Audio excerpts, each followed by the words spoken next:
호주 전직 TV 프로듀서로서 활약을 했던 사람입니다. 이 양반이 2007년도에 책을 출판을 했는데 The Secret, 그러니까 비밀이죠. 이란 책을 출판을 해서 엄청난 폭발적인 그와 같은 반응을 얻습니다. 여러분이 잘 아시다시피 해리포터라고 하는 신두롬이 일어날 정도로 전 세계를 강타한 그와 같은 책이 있었죠. 그런데 그것보다 더 인기가 있었던 게 2007년도에 더 시크릿이니까 엄청난 그와 같은 인기가 있었고 전 세계 사람들이 열광했던 그와 같은 책입니다. 영화로도 제작이 되고 DVD로도 이렇게 제작을 했습니다. 이 책에 한마디로 얘기하면 이 성공한 사람들의 그와 같은 공통점을 연구해서 그 성공의 비밀이 뭐냐 그거를 갖다가 세상에 알린 거예요. 그래서 더 시크릿이라 얘기합니다. 거기에는 뭐 플라톤 철학자들도 있고 레오나르도 다빈치 그와 같은 화가들도 있고 아인슈타인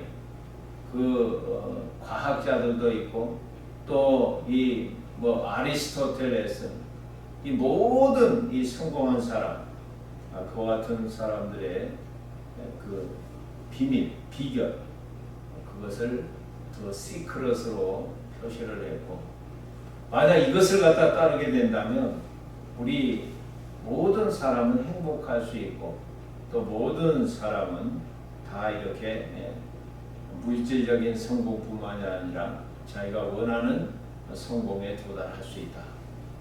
그래서 그 결론을 얘기하면 모든 것의 원인은 당신의 생각과 마음에 달렸다. 이게 첫 번째예요. 또 긍정의 주파수로 마음을 맞춰서 바라는 것이 무엇이든지 무조건 된다고 믿어라. 이게 두 번째예요. 이미 소망을 이루었다고 믿고 행동하면 온 우주가 당신에 호응하며 도와줄 것이다. 이것이 또 세 번째예요. 네 번째는 그러니 될 때까지 믿어라. 그리고 다섯 번째, 이거는 굉장히 설명이 요한데 제가 여기서 지금 설명을 하지 않겠어요. 굉장히 전문적인 용어가 등장을 하게 돼요. 우주가 당신 편이라는 근거는 바로 양자 역학인데 이 양자 역학이라는 말이 나오죠. 당신의 긍정적 마음과 우주의 끌어당김의 법칙이 바로 인생 성공의 비밀이다. 이렇게 얘기를 해요. 그래서 이 실천 덕목으로 세 가지를 갖다 얘기합니다. 그 첫 번째가 뭐냐 하면 당신이 이루고 싶은 목표를 명확하고 구체적으로 적어서 봐. 그게 첫 번째예요. 뭐 우리 어디에 나온 것 같죠. 또 두 번째는 뭐냐 하면 그것이 이미 이루어졌다고 믿어라. 그게 두 번째예요. 두 번째 원리죠. 세 번째가 뭐냐 하면 이미 이룬 감정 주파수대로 받아라. 하하. 이것이 이 시크릿의 세 계명이라고 말할 수가 있습니다. 여러분은 어떻게 생각하십니까? 이 비밀에 대해서 한번 해보세요. 왜냐하면 해서 성공한 사람들도 굉장히 많이 있으니까 뭐 여기 나쁜 말 하나도 없잖아요. 우리가 이성적으로 생각해서 실천해보면 뭔가 결과를 얻을 것 같은 기대감이 있지 않습니까? 그 요즘 여러분 보세요. 우리 순복음의 초창기에 그 유명한 목사님 뭐 바라봄의 법칙 별게 다 나오죠. 거기에서 막 전 세계가 열광을 하잖아요. 지금 긍정의 힘 와 굉장하지 않습니까? 조엘 오스 목사님.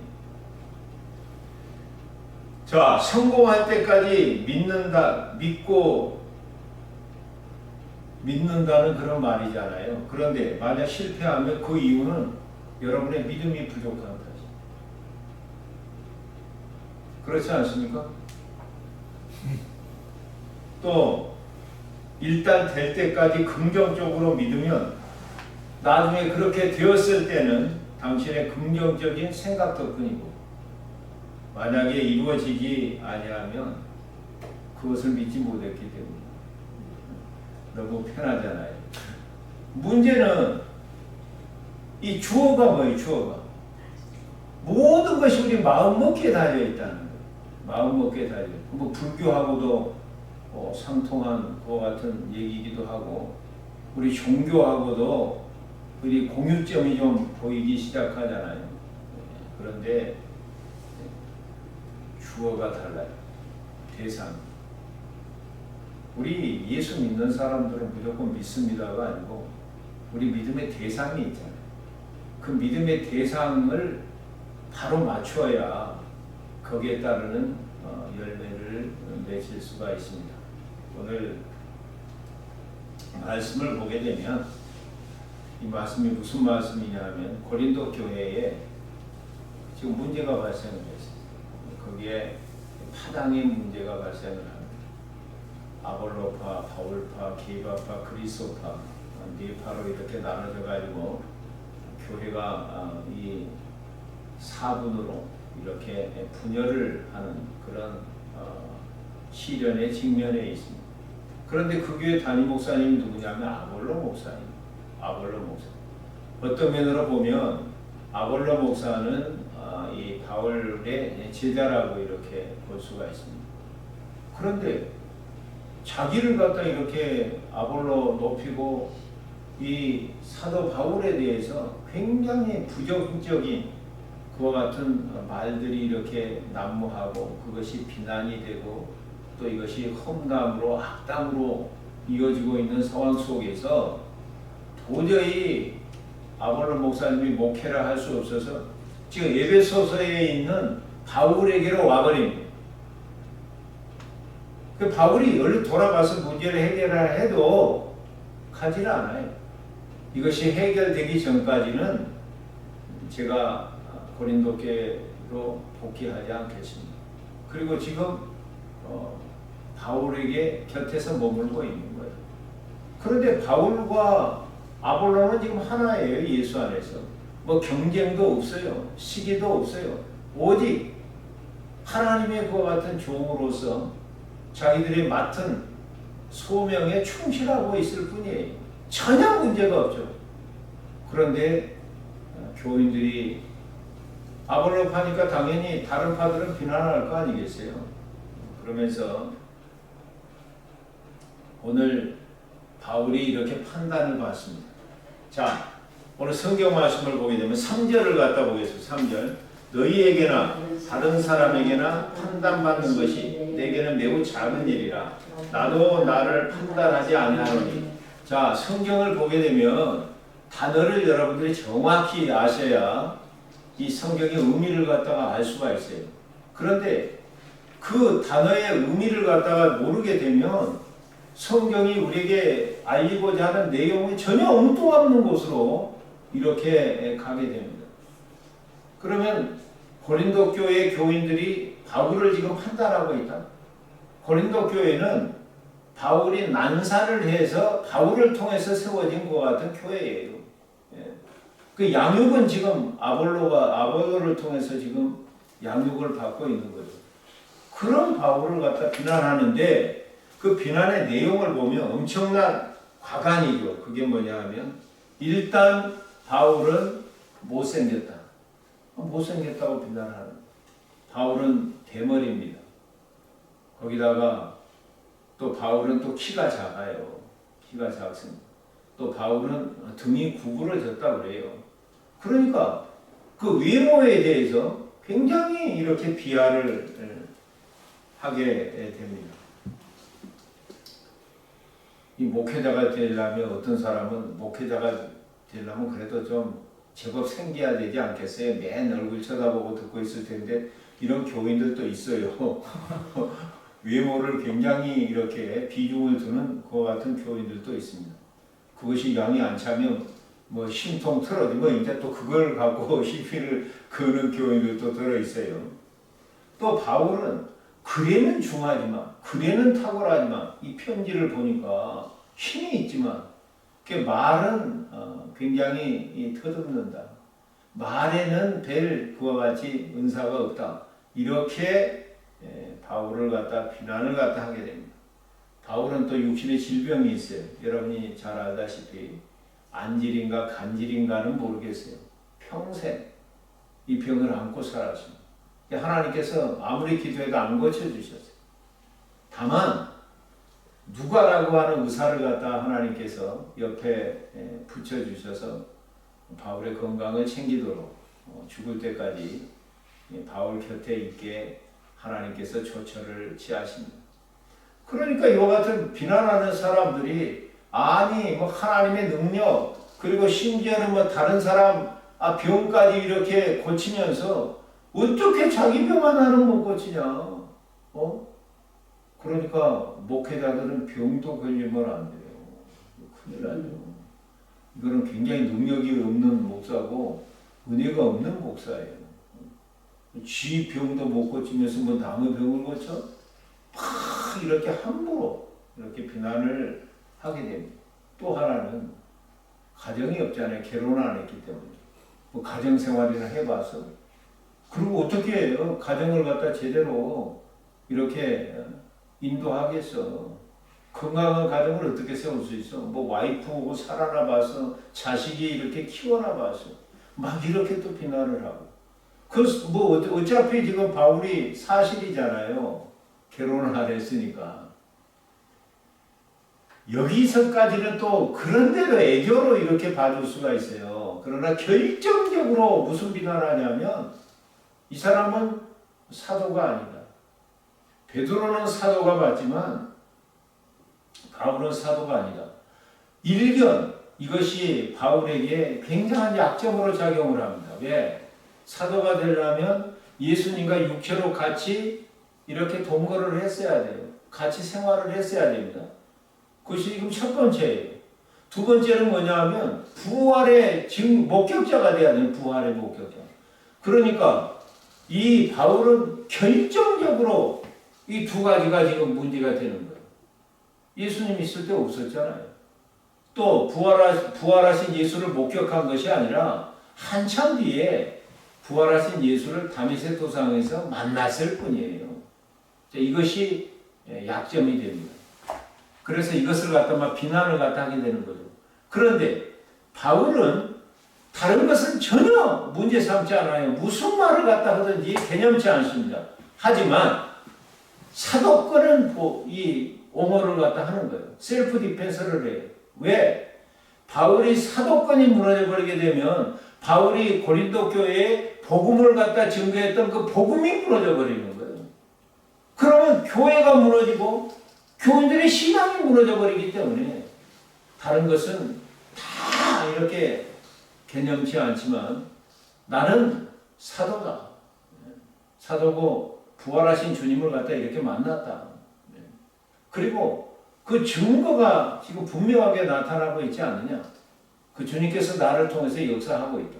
복음이 증거되고 또 사도들에게 따르는 뭐 기적과 표적과 이적이 일어나잖아요.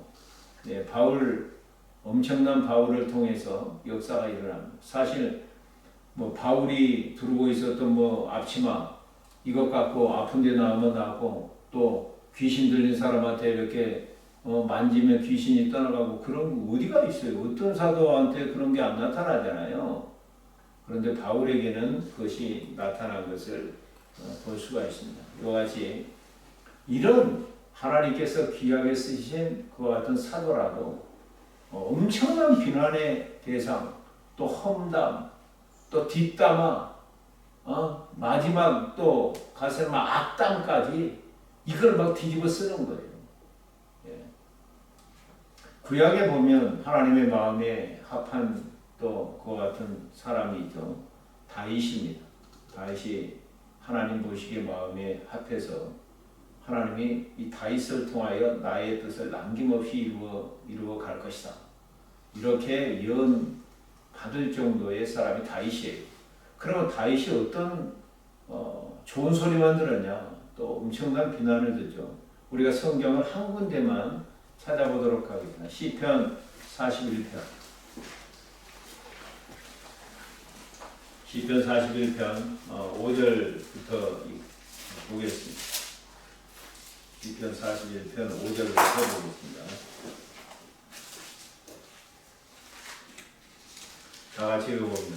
나의 원수가 내게 대하여 악담하기를 그가 드늘게 행하시고 그의 이름이 언제나 없어질까 하며 나를 부러워하시는 거짓을 말하고 그의 중심이 악을 쌓았다가 나가서는 이를 널리 선포하오며 나를 미워하는 자가 다 하나같이 내게 피하여 수군거리고 나를 헤아리고 피하며 이르기를 악한 병이 그에게 들었으니 이제 그가 누구도 다시 일어나지 못하리라 하오며.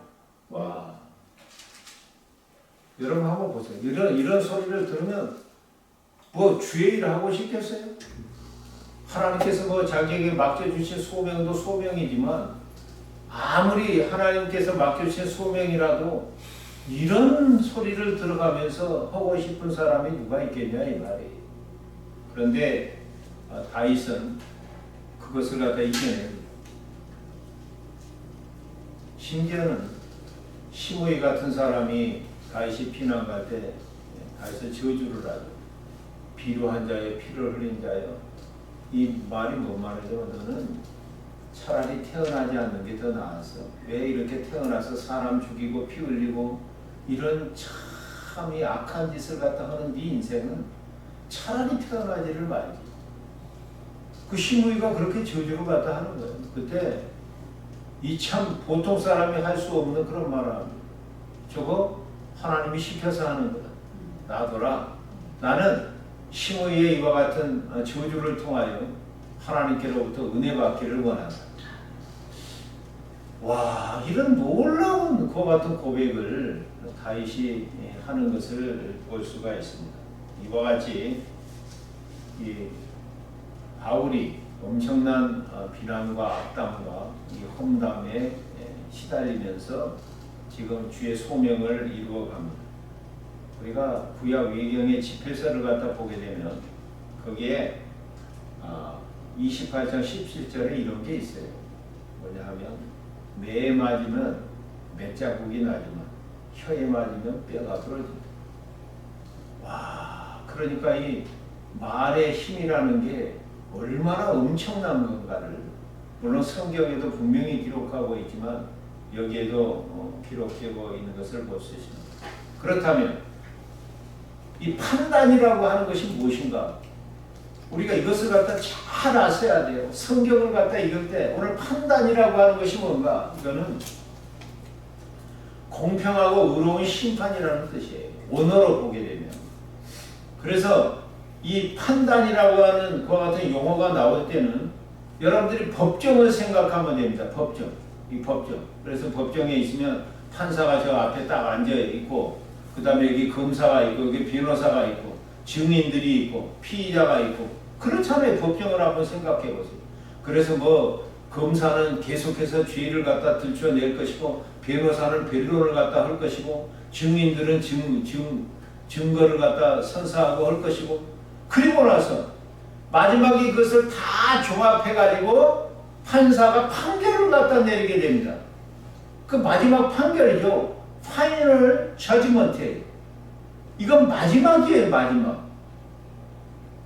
지금 그런 얘기가 판단이라고 하는 거죠. 그리고 보게 되면 뜻이 뭐냐 하면 이 공의로움, 정의롭고 의로운 그와 같은 심판이라 하는 그와 같은 뜻인 것을 알 수 있어요. 자, 그러기 때문에 판단은 누구만 할 수 있느냐? 하나님만 할 수 있어요. 파이널 처지먼트. 지금 그거 하지 말라는 거죠. 만약 그렇게 했다면 상대방이 어떻게 됐든, 상대방이 뭐 나쁜 놈이 됐든 어떤 상황에 있든지 간에 그 판단을 해버린 그 사람은 정죄를 받는다는 거예요. 왜? 하나님이 할 것을 해버렸잖아요. 이거 하지 말라는 거예요. 자, 우리가 예수님께서 산상수훈을 갖다 하실 때 마태복음에 보면 마태복음 7장을 한번 보겠습니다. 왜 이것이 그렇게 중요한지. 마태복음 7장을 보시면 1절부터 읽어보겠습니다. 비판을 받지 아니하려거든 비판하지 마라. 너희가 비판하는 그 비판으로 너희가 비판을 받을 것이요 너희가 헤아리는 그 헤아림으로 너희가 헤아림을 받을 것이니라. 어찌하여 형제의 눈 속에 있는 티는 보고 내 눈 속에 있는 들보는 깨닫지 못하느냐. 여기 비판이라고 써 있는데 영어에 보면 저지예요. 저지. 판단하지 마라. 지금 그런 얘기를 갖다 하는 거예요. 그러니까 여기는 조건이 없어요. 어떤 인간도 마지막 판단을 하면 안 된다. 그래서 우리 인류 역사에 그 전에도 없었고 그 후에도 없는 리더가 있어요. 지도자. 그게 누구냐 하면 모세입니다. 그게 모세가 가데스 바나에 이르렀을 때 또 물이 없다고 백성들이 이렇게 막 원망하고 불평하고 막 모세를 돌로 치려고 그러고 막 이런 상황, 급박한 상황 속에서 모세가 하나님 앞에 기도하고 하나님께서 뭐라고 얘기하냐면 반석을 명하여 물을 내라고 그래요. 반석을 명하여. 그 전에 르비딤에 있어서 물이 없을 때는 반석을 쳐서 물을 냈잖아요. 이번에는 반석을 명하여 물을 내라는 하나님의 그와 같은 처방, 명령이 모세에게 떨어집니다. 그런데 모세도 인간인지라 지금까지 참다가 여기서 뚜껑을 조금만 닫고 있지 열어버렸어요. 그리고 이 반역한 무리들이요. 지금 성경에는 그렇게 쓰였죠. 리벨러스 쓰고 있지만은 그 전에 성경은 패역한 무리요. 이 패역한이라고 하는 뜻이 뭐냐 하면 구제불능이라는 뜻이에요. 너희들은 이제 끝났다. 그러니까 이게 뭐냐 하면 파이널 처지먼트가 돼버리는 거예요. 사실 모세가 뚜껑 열릴만도 하잖아요. 우리가 이해할 수 있잖아요. 지금까지 40년을 갖다 참았잖아요. 잘 참았잖아요. 그런데 어떻게 그 한 번으로 가나안 땅에 못 들어갑니다. 왜 그렇게 그게 문제가 되느냐? 하나님이 해야 될 것을 모세가 해버렸다는 거예요. 그거는 어떤 인간도 안 된다는 거예요. 어떤 인간도. 아무리 상대방이 이렇게 악한 자고 아무리 구제불능인 자라도 그 파이널 저지먼트를 어떤 인간이 하면 안 됐다는 거예요. 그 하나님의 몫이니까. 그래서 하나님이 모세를 갖다 심판을 갖다 하게 되는 겁니다. 그래서 오늘 비판하지 말라고 한 그 자체가 뭐냐 하면 판단하지 말라. 그러면 네가 판단하는 그것으로 네가 판단을 갖다 받게 될 것이기 때문에 절대로 판단하지 말라고 그렇게 얘기를 하고 있습니다. 그렇다면 우리가 이제 질문이 있잖아요. 그럼 우리는 비판할 수 없나요? 여러분 어떻게 생각하십니까? 건전한 비판이 없으면 우리가 어떤 문제가 발생했을 때 문제 원인도 발견할 수도 없고 또 어떤 우리가 위기가 다가왔을 때 그것을 갖다 극복할 수도 없어요. 또 우리가 새로워질 수도 없고 우리가 진보를 나타낼 수도 없어요. 만약 건전한 비판이 없다면 건전한 비판이라고 하는 것은 뭐냐 하면 분별력을 바탕으로 하는 겁니다. 분별력.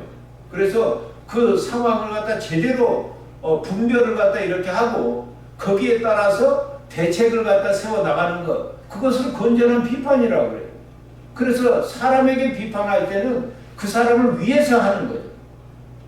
그 사람을 더 나은 사람으로 만들기 위해서, 그 사람을 더 새롭게 만들기 위해서 건전한 비판을 하고, 어떤 조직이나 사회도 건전한 비판이 있을 때 그 같은 조직이나 사회가 그 그룹이 발전을 갖다 하는 거예요. 그렇게 안 된다면 사람도 퇴보하고 조직도 다 퇴보해서 마지막에는 소멸할 수밖에 없다고 하는 것입니다. 그러면 이 비판이라고 하는 것을 갖다가 제대로 한 사람이 누구냐 하면 구약에 보면 예언자들이에요. 예언자. 그 예언자들이 비판을 하잖아요. 그 시대에 대해서 비판하고 왕에 대해서 비판하고 그 백성들에 대해서 비판을 해요. 그런데 백성들 좋아합니까? 좋아 안 하죠. 왕 좋아합니까? 좋아 안 하죠. 좋아하는 왕은 다윗 왕밖에 없어요. 그것도 좋아하지 않았어요. 어쨌든 속으로는 막 이렇게 그 굉장히 고통스럽지만 그걸 받아들인 거죠, 사실은. 그래서 다윗이 다윗 될 수 있었잖아요. 나단 선지자의 그와 같은 비판을 갖다 통해가지고. 그래서 구약의 예언자들을 보면 무슨 왜 그렇게 비판이 하나님께서 인정하신 것 같은 비판이었을까? 하나님의 마음을 품고 있었어요. 긍휼의 마음을 품고 있었어요. 그들이 정말로 잘못된 길에서 돌이켜서 주님께서 원하시는 그와 같은 길을 가기를 갖다가 누구보다도 갈망하면서 했기 때문에 하나님께서 인정한 그 시대의 비판으로 쓰임을 받게 됩니다. 그래서 우리가 왜 비판할 때 문제가 되느냐? 긍휼한 마음이 없기 때문에. 그렇기 때문에 상대방이 받아들이기 힘든 그 같은 경우가 있습니다. 탈무드에 보게 되면 험담이라고 하는 것은 살인보다도 더 나쁜 거다. 탈무드에 그렇게 기록이 되어 있어요. 왜냐? 험담하는 사람을 죽이고 그것을 듣고 있는 사람이 죽고 또 험담하는 대상이 죽는. 그래서 험담 한마디를 통해 가지고 세 사람이 죽는. 그래서 이것은 살인보다 더 나쁘다. 이렇게 규정을 하고 있습니다. 이런 판단에 대해서 바울이 어떻게 지금 반응을 보이고 있는가? 우리가 한번 고린도 전서 또 4장으로 한번 가보겠습니다.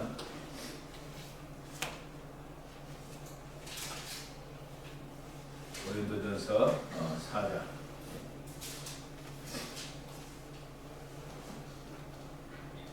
3절을 우리 다 같이 한번 읽어보겠습니다. 3절을 보면 너희에게나 다른 사람에게나 판단받는 것이 내게로 말 매우 작은 일이라 나도 나를 판단하기 아니하노라.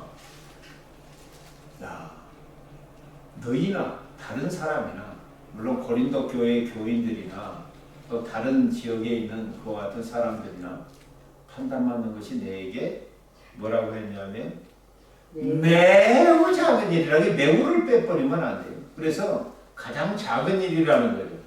크기라든지 쥐라든지 수에 있어서 양에 있어서 가장 작은 최소의 단위를 얘기하는 겁니다. 그러니까 어떤 면으로 보면 수에 칠 가치가 없다. 지금 이런 얘기를 바울이 이렇게 하고 있는 거예요. 그래서 바울은 남의 이와 같은 판단에 대해서 굉장히 자유한 것을 볼 수 있습니다.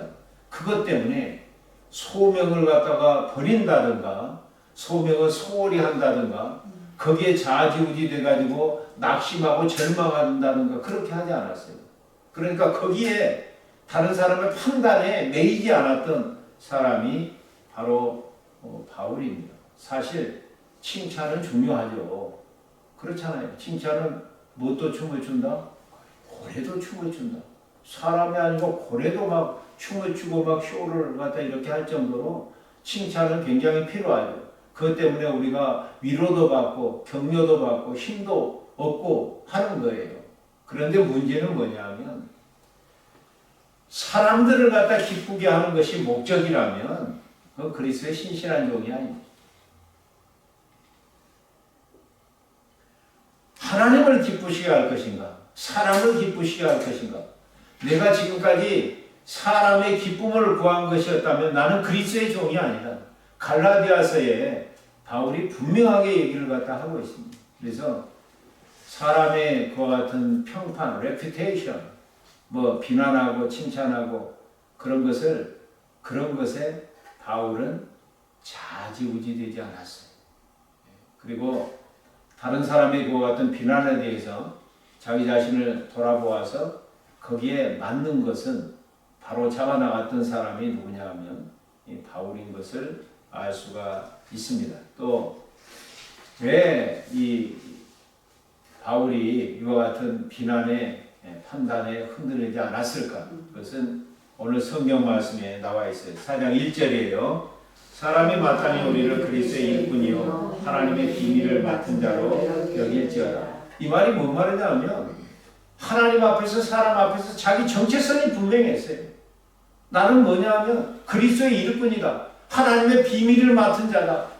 여기에 대해서 너무나도 확실했기 때문에 여기에 매여 있었기 때문에 그와 같은 나머지 것들은 굉장히 작게 여기고 하찮게 여겨버리고 오직 거기에만 이렇게 목표로 삼고 충실했던 사람이 누구냐 하면 바울이에요. 그래서 여기 그리스도의 일꾼이라는 일꾼은 뭐냐 하면 배 아래에 있는 사람이다. 자, 혹시 배너를 본 적이 있습니까? 배너. 거기 보게 되면 막 노를 갖다 이렇게 젓잖아요. 근데 3층으로 되어 있고 제일 밑에 노젓는 사람이 있어요. 이 사람들은 사실 어떤 면으로 보면 포로 노예들이죠. 노예들인데 어떻게 하냐면 다 쇠고랑이 다 채워져 있어요. 발도. 그리고 노예끼리도 다 이렇게 바닥에도 묶여 있고 노예끼리도 서로 묶여 있어요. 그러면서 노를 젓습니다. 밖에 보이는 건 없어요. 누가 보는 사람도 없고 오직 그와 같은 선장의 명령에 따라서만 움직이는 거죠. 앞으로 전진 그러면 앞으로 젓고 또 멈춰 그러면 멈추는 거고 또 후퇴 그러면 뒤로 이렇게 젓고 돌아 그러면 도는 거고 오직 명령에만 복종을 갖다 하는 거예요. 지금 어디로 가느냐 그런 것도 몰라요. 자, 이 정도로 예를 들어서 바울이 나는 예수 그리스도의 종이라고 하는 것을 어떤 서신서에 보면 제일 먼저 등장하고 있어요. 그것이 가장 영광스럽다. 하나님의 명령에 이렇게 복종하는 그와 같은 나는 종이다. 나는 하나님의 명령, 하나님의 말씀, 하나님의 뜻에 완전히 매여서 그 명령만 따르는 그와 같은 나는 종이다. 지금 이런 얘기를 갖다 하는 거예요. 보세요. 제일 밑에서 이렇게 노를 갖다 줬는데 사람들 알아줍니까? 안 알아줍니까? 보는 사람은 없어요. 안 알아주잖아요. 그래서 우리 일꾼들이 세 가지를 조심을 해야 해요. 자기를 내세운 거 자기 자랑, 이건 금물이죠. 또 하나는 다른 사람에게 칭찬 듣고자 하는 마음, 이거 금기예요. 일꾼들은 절대 이런 거, 그런 마음조차 품으면 안 돼요. 또 하나는 보상을 바라면 안 돼요. 일꾼들은. 보상을 바라면 안 돼요. 바울의 고백을 보세요. 나는 복음을 증거하지 아니하면 내게 화가 미칠 것이다. 바울이 지금 그런 자세로 복음을 갖다 증거하고 있는 것을 볼 수 있습니다. 그러니까 예수 그리스도의 일꾼이라고 하는 것은 거기에 절대 복종하는 거죠. 그런데 그 다음에 하나님의 비밀을 맡은 자라고 그랬어요. 맡은 자라고 하는 것은 조금 달라요. 이것은 뭐냐 하면 원어로 보게 되면 이것은 그 집을 갖다 이렇게 책임지고 맡아 관리하는 사람. 지금 그런 얘기예요. 그러니까 하나님의 비밀을 갖다 이렇게 맡아가지고 그것을 갖다가 이렇게 관리하는 청직이라는 그와 뜻이죠. 그러니까 예수 그리스도의 일꾼일 때는 그거는 타율이에요. 자유가 전혀 없어요. 그런데 오늘 맡은 자라고 할 때는 이거는 자율성이 어느 정도 있는 거예요. 그래서 나는 예수 그리스도에게 절대 명령에 복종하면서 다른 사람도 이렇게 관리하는 주의 일을 같이 감당할 수 있도록 그렇게 이렇게 이끌어가는 그런 청직이란 말이에요. 예. 그러니까 하나님의 비밀을 맡은 그와 같은 청직이 여기는 자율성이 있다. 그래서 그 자율성을 가지고 하나님의 뜻대로 순종하는 그와 같은 일꾼이라는 거예요. 우리가 처음에 론다번 얘기를 했습니다. the secret. 그래서 우리 인생 성공하는 비결, 인간관계의 비결, 건강의 비결, 뭐 부를 얻는 비결, 거기 다 나와 있어요. 그 구체적으로 어떻게 하면 그걸 얻을 수 있는가도 나와 있어요. 그런데 이 론다번 더 시크릿은 죄사함의 비밀은 없어요. 사망에서 자유를 얻는 죽음의 문제를 해결하는 비결은 없어요. 심판에서 우리가 벗어날 수 있는 비밀은 없어요. 온 세계 사람들이 거기에 열광을 했어요. 해리포터보다 더 열광을 했다면 뭐 더 이상 얘기할 것이 없잖아요. 그러니까 우리 인간들의 마음속에는 천국은 죽어서 가는 거예요. 어떻게 하든 이 세상에서 어떻게 하면 살 때 여유 잘 살고 건강하게 살고 또 인생 뭐 살기만 살면 되냐, 밥 먹고만 살면 되냐, 또 즐겨야 되잖아요. 또 즐기고 또 뭐 또 만약 여유가 있으면 또 불쌍한 사람도 도와주고 그걸 갖다가 여러분 하나님과의 관계 속에서 하는 도덕적 향락주의라고 해요. 구제하는 것. 여러분 잘 아셔야 돼요. 그 누구를 위해서 구제를 하냐면 누구를 위해서? 자기 만족을 위해서. 자기 만족을 위해서 그걸 갖다 하는 거예요. 그러므로 세상에 이런 인생에서 좀 성공하고 부자 되고 건강해지고 인간관계 좋아지고 자기 각 분야에서 이렇게 두각을 나타내고 자 이런 비밀은 열광하는데 오늘 여기에서 비밀을 맡은 그 비밀은 예수 그리스도. 예수 그리스도의 십자가와 부활. 우리가 어떻게 해서 죄의 종에서 자유함을 얻을 수 있느냐? 죄의 고 같은 사망에서 우리가 어떻게 자유함을 얻을 수 있냐? 사망으로 끝나는 것이 아니라 하나님의 심판대 앞에 반드시 서야 되는데 어떻게 그 심판으로부터 우리가 자유함을 갖다 얻을 수 있느냐? 그 비밀을 저와 여러분이 맡았다니. 아멘. 론다 돈이라고 하는 이와 같은 사람은 모든 사람이 이 비밀을 가질 수 있다.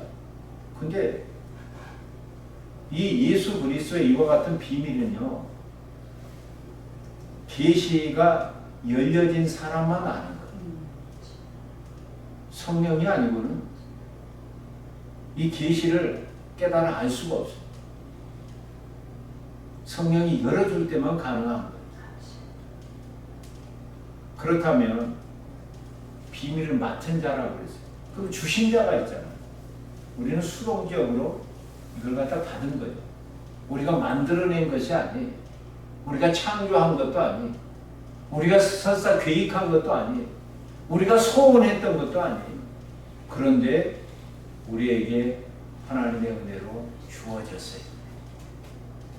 이거야말로 최고의 비밀 아닙니까? The best secret.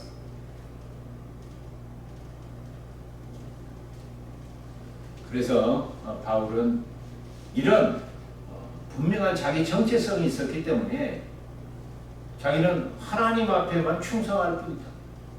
그리고 다른 사람이 나를 뭐 판단하든 말든 비난하든 말든 그건 무시하는 것은 아니고 아주 적은 일에 불과하다.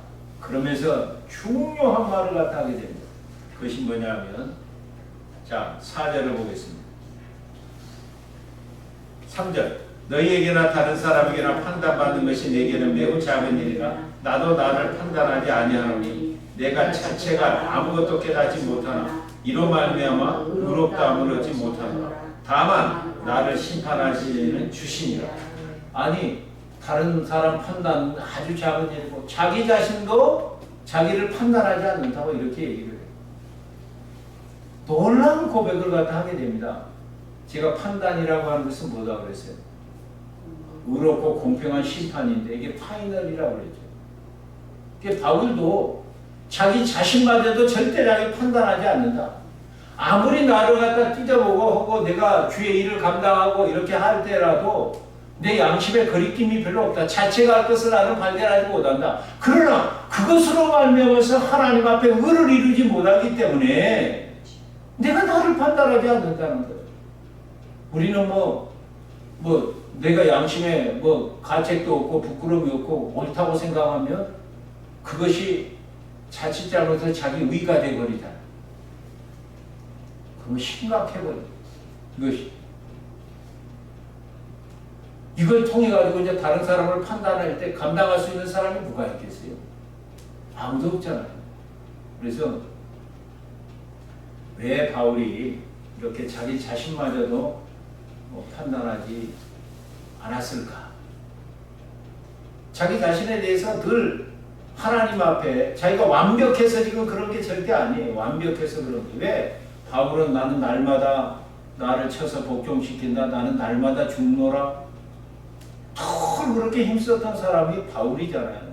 왜냐하면 흠이 없고 그런 것이 없으면 그럴 필요가 뭐가 있겠어요. 완벽하다는.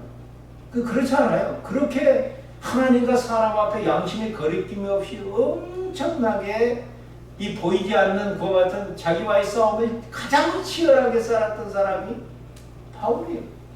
심지어는 내가 원하는 것은 하나님의 뜻을 행하고 싶지만 원치 않는 나는 악을 행하는 그것이 내 속에 있다. 다른 법이. 와, 이 상황에 보면서 누가 나를 건져낼 수 있겠는가? 이 처절한 고백을 여러분 그런 싸움이 아니면 이런 고백을 절대 할 수가 없죠. 이렇게 했던 사람이 바울인데 왜 그랬을까? 자, 우리가 빌립보서로 한번 가봅니다. 빌립보서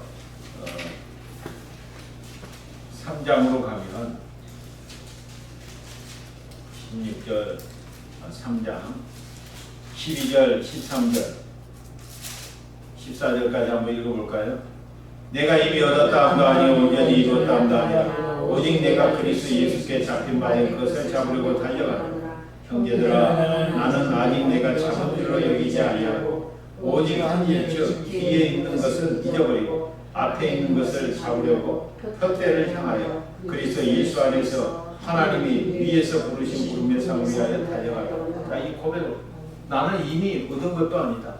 다 내가 이룬 것도 아니다. 온전히 다 이룬 것도 아니다. 나는 지금 미완성이다. 하나님께서 나를 지금 수리 중에 있다. 나는 그 하나님을 완성을 향해서 예수님의 성품의 닮은 성숙함을 향해서 내가 지금 달려가고 있는 미완성. 지금 그 도상에 있다 있는 거죠. 자기만 그런 것이 아니라 어떤 사람들과 같은 도상에 있는 거예요.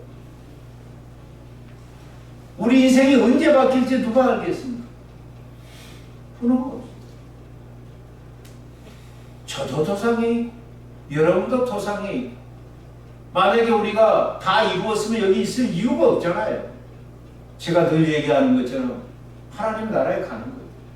그러니까 도상에 있는 그것을 가지고 그것을 잘못했을 때 그걸 분별해 가지고 건전한 비판을 할 수 있지만 판단을 하면 안 된다. 너는 그래서 너 존재 자체를 부정해버린다. 이걸 가르쳐서 판단이라고 해요. 그러니까 바울도 다른 사람도 판단하지 않고 판단받는 것도 자기가 가장 작은 것으로 여기고 자기 자신도 판단하지 않고 오직 4절 고린도전서 4장 5절 이제 결론이죠.